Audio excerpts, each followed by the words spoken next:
So all sentences have to follow two rules in order to be a complete sentence.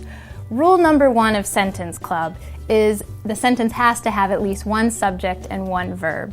Rule number two of sentences is that the sentence has to express a complete thought. So whenever you come across a sentence, run it past those two rules, and if it doesn't pass one of the rules, it's not a complete sentence. Let's give it a try with a couple examples. Okay, so here's an example of a phrase that may or may not be a sentence. Let's take a look. It says, while you are in the library. Well, let's see if it passes the first rule of sentences. Does it have a subject and a verb? It does have a subject, and it has a verb, you and are. Okay, so it passes rule one. Rule two, does it express a complete thought?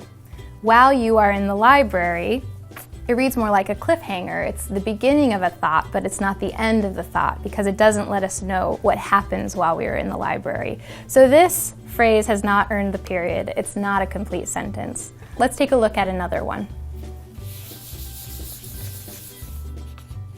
Okay, so if a friend asks me what I'm doing, maybe she sends me a text and says, "What are you up to?"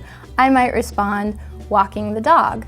It sounds like a complete thought, we know what's happening, but it doesn't pass our first test of sentences because we have a verb, walking, but we don't know who is doing the walking. We're missing the subject. The I is implied, but unfortunately, this isn't a complete sentence.